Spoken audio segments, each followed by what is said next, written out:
പിന്നെ അരുണ, ഞാനൊരു വാർത്ത കണ്ടത്, കന്നഡ സിനിമ ഇൻഡസ്ട്രി കഴിഞ്ഞ 6 മാസമായിട്ട് 10 കോടിന് മേലെ കളക്ഷൻ കിട്ടിയ ഒരു പടം വന്നിട്ടില്ല എന്നാണ് പറയണത് ഇക്കൊല്ലം.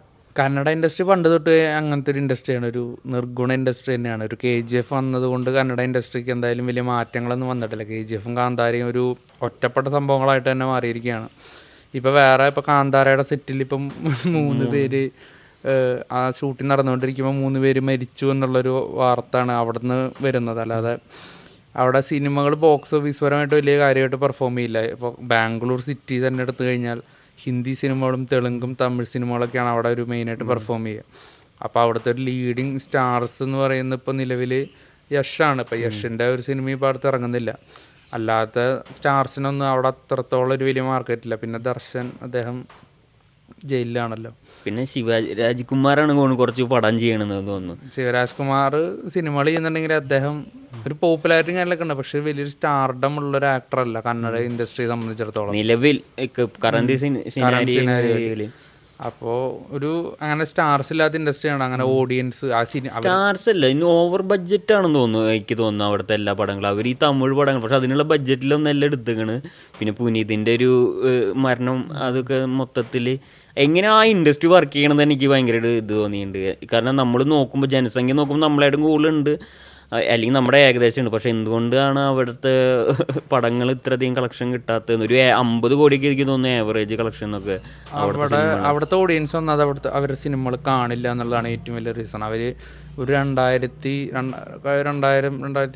അതിനൊക്കെ ശേഷം അവിടുത്തെ ഓഡിയൻസ് തന്നെ ഒരു സിനിമകൾ കാണാതെ അവർ കൂടുതൽ ഹിന്ദി സിനിമകൾക്കാണ് പ്രിഫറൻസ് കൊടുക്കുന്നത്. അത് സിറ്റി എന്നൊക്കെ അല്ലേ പറയാൻ പറ്റും, ബാംഗ്ലൂരിൽ നിന്നൊക്കെ വേണമെങ്കിൽ പറയാമെന്നല്ല. പക്ഷെ അതിൻ്റെ ഔട്ടറിൽ ഇത്ര വലിയ സിറ്റി ആണല്ലോ ഒരു ഏകദേശം. അല്ല, ഔട്ടറിലുള്ള ആളുകൾക്ക് അവരുടെ സിനിമകളോടുള്ളൊരു ഇൻട്രസ്റ്റ് ഇല്ല എന്നുള്ളതാണ്. അവരുടെ സിനിമകളോട് അവർക്ക് തന്നെ താല്പര്യമില്ല എന്നുള്ളതാണ്. സിറ്റി ഓഡിയൻസ് കൂടുതലായിട്ട് ഹിന്ദി സിനിമകൾക്ക് അല്ലെങ്കിൽ ബാക്കി സിനിമകൾക്കും പ്രിഫറൻസ് കൊടുക്കുന്നു. അവിടുത്തെ റൂറൽ ഏരിയയിലുള്ള ആളുകൾക്ക് അവരുടെ സിനിമകളോട് തന്നെ ഇൻട്രസ്റ്റ് ഇല്ല. അവരുടെ ഇപ്പോൾ KGF പോലും ഇല്ല, കാന്താരയാണ് അവിടുത്തെ ആളുകൾ സത്യം പറഞ്ഞാൽ ഓൾ ഏരിയ ആളുകൾ തിയേറ്ററിലോട്ട് പോയി കണ്ടിട്ടുണ്ടാവുക കാന്താരയായിരിക്കും. ഏറ്റവും കൂടുതൽ ആൾക്കാർ കണ്ട ഫുട്ഫാൾസ് വന്നേക്കുന്നത് കാന്താരയാണ്, KGF പോലും അല്ല. അപ്പോൾ KGFന് പോലും അവിടുത്തെ അതായത് ഇപ്പോൾ നമ്മളൊരു സ്റ്റേറ്റിലെ എല്ലാ ടൈപ്പ് ഓഫ് ഓഡിയൻസിനെ അല്ല എല്ലാ ഭാഗത്തുള്ള ഓഡിയൻസിന് തിയേറ്ററിലോട്ട് എത്തിക്കാൻ സാധിച്ചിട്ടില്ല. അപ്പോൾ ഒന്നാമത് അവരുടെ സിനിമകൾക്കുള്ളൊരു ക്വാളിറ്റി കുറവാണ്. അത് അവരുടെ സിനിമകളും ഇപ്പോൾ ചേഞ്ചസ് ഉണ്ടായിട്ടുണ്ട്. എന്നാൽ പോലെ അവരുടെ സിനിമകളും ഷെട്ടി ഗ്യാങ് വന്നപ്പോഴാണ് കുറച്ച് മാറ്റം വന്നത്. പക്ഷെ അവരും ഈ പാൻ ഇന്ത്യ എന്ന് വന്നപ്പോഴാണ് ഈ പ്രശ്നങ്ങൾ വരുന്നത്. ഗ്യാപ്പ് വരികയാണ് 2-3 കൊല്ലം ഒരു പടത്തിന് വേണ്ടി. അത് ചെയ്യണതെല്ലാം വലിയ പ്രൊജക്റ്റുകളായി മാറുമ്പോഴാണ് ഈ പ്രശ്നങ്ങളെന്ന് തോന്നുന്നു. പിന്നെ ആ ഒരു ഇൻഡസ്ട്രിക്കുള്ള ഓഡിയൻസിൻ്റെ കുറവ്, പുറത്തുള്ള ഓഡിയൻസ് അവരുടെ ഇൻഡസ്ട്രിക്ക് കുറവാണ്, ഇന്ത്യക്ക് പുറത്ത് അല്ലെങ്കിൽ അവരുടെ സ്റ്റേറ്റിന് പുറത്തും കുറവാണ്. അപ്പോൾ അവർക്ക് വലിയ സിനിമകൾ ചെയ്യുന്ന ലിമിറ്റേഷൻസ് ഉണ്ട്. ഇപ്പോൾ ഈ യഷിനെ വെച്ചിട്ട് അവരൊരു ഇൻഡസ്ട്രിക്ക് അങ്ങനെ വലിയൊരു നേട്ടം, ഇപ്പോൾ KGFും കാന്താരം വന്നിട്ട് ഇൻഡസ്ട്രിക്ക് വലിയ നേട്ടമൊന്നും ഉണ്ടായിട്ടില്ല. പിന്നെ ഈ ആൾക്കാരൊക്കെ തന്നെയല്ലേ ടോപ്പ് സ്റ്റാർ ആയിട്ടുള്ളത് അവിടെ. അല്ലെങ്കിൽ അവർക്ക് വേറെ എൻ്റർടൈൻമെൻറ്റ് മീഡിയ ഉണ്ടായിരിക്കണം. ഇപ്പോൾ ഇംഗ്ലണ്ടിൽ പോലെ ഫുട്ബോൾ അല്ലെങ്കിൽ എൻ്റർടൈൻമെൻറ്റ് മീഡിയ. ഇപ്പോൾ അവർക്ക് അവരുടേതായ എന്തെങ്കിലും ലോക്കൽ എൻ്റർടൈൻമെൻറ്റ് വേ ഉണ്ടായിരിക്കും. സിനിമ തന്നെ വേണമെന്നില്ലല്ലോ, അല്ലെങ്കിൽ സിനിമയും സ്പോർട്സും തന്നെ വേണമെന്നില്ലല്ലോ.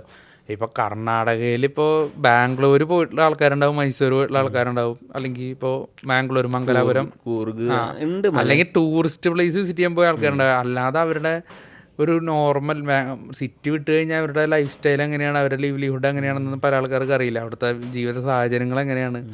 അപ്പോൾ അവർ ചിലപ്പോൾ അവർക്ക് ഇപ്പോൾ തമിഴും തെലുങ്കുമാണ് സിനിമയോട് ഭയങ്കരമായിട്ടുള്ളൊരു ഇതുള്ള ആൾക്കാരുള്ളൂ. കന്നഡക്കാർക്ക് അങ്ങനെ ഒരു സിനിമയോട് ഭയങ്കര ഇതുള്ള ആൾക്കാരല്ല പണ്ട് തൊട്ടിട്ട്.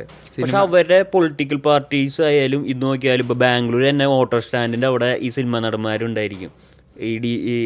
പുനീത് അല്ലെങ്കിൽ ശിവരാജ്കുമാർ, അങ്ങനെ എല്ലാവരും ഉണ്ടായിരിക്കുക. അവരോട് ഓട്ടോഷയുടെ ഇതിൽ പൊളിറ്റിക്സ് വിത്ത് ഇവരെ സിനിമ നടന്മാരുടെ ഫോട്ടോ ഒക്കെ ഉണ്ടായി. അല്ല, സിറ്റിയിൽ സ്റ്റിൽ ബാംഗ്ലൂർ സിറ്റി മാത്രം നോക്കുകയാണെങ്കിൽ അവിടെ ഇപ്പോൾ ഒരു ഹിന്ദി പടം വന്ന് നല്ല രീതിയിൽ കളിക്കുക, അവിടുത്തെ മൾട്ടിപ്ലക്സ് നല്ല രീതിയിൽ കളിക്കുക, അങ്ങനെ പോലെ 50 കോടിയൊക്കെ കിട്ടിയിട്ടുണ്ട്. പക്ഷെ അതൊരു IT നഗരമായതിൻ്റെ ഒരു ഇൻഫ്ലുവൻസ് ഉണ്ട്. അങ്ങനെ പറയുമല്ലോ, അവിടുത്തെ റൂറൽ ആൾക്കാർ കാണുന്ന പോലെയല്ല. ഇപ്പോൾ മലയാളത്തിൽ ഇപ്പോൾ എത്ര ആൾക്കാർ, ഇപ്പോൾ ജവാൻ തന്നെ അധികം കേരളത്തിൽ മൊത്തത്തിൽ കളക്ഷൻ കിട്ടിയെന്ന് പറയാൻ പറ്റില്ലല്ലോ. അല്ല, ഞാൻ പറയട്ടെ, ബാംഗ്ലൂർ ഇപ്പോൾ എല്ലാ സ്റ്റേറ്റിൽ നിന്നുള്ള ആൾക്കാരുണ്ടെന്ന് വിചാരിക്കുക. എന്നാൽ പോലെ അവിടുത്തെ നേറ്റീവ്സ് തന്നെ ആയിരിക്കുമല്ലോ കൂടുതലുണ്ടാവുക. എന്നാൽ പോലും അവരുടെ സിനിമകൾക്ക് അവിടെ ഈ ബാക്കി ഇപ്പോൾ തമിഴ്ന്നോ തെലുങ്കെന്നോ വരുന്ന സിനിമകളുടെ ആ ഒരു ഫിഗറൊന്നും അവിടെ കിട്ടുന്നില്ല. അതിൻ്റെ മെയിൻ റീസൺ അവിടുത്തെ ഇപ്പോൾ അർബൺ ഏരിയയിലുള്ള ആൾക്കാരൊന്നും അവരുടെ സിനിമകൾ അങ്ങനെ കൂടുതൽ പ്രിഫർ ചെയ്യില്ല. അവരും കൂടെ ഹിന്ദി സിനിമകളൊക്കെയാണ് പ്രിഫർ ചെയ്യുക. അപ്പോൾ അവരുടെ സിനിമ ക്വാളിറ്റി ഇല്ല പണ്ട് തൊട്ടിട്ട്.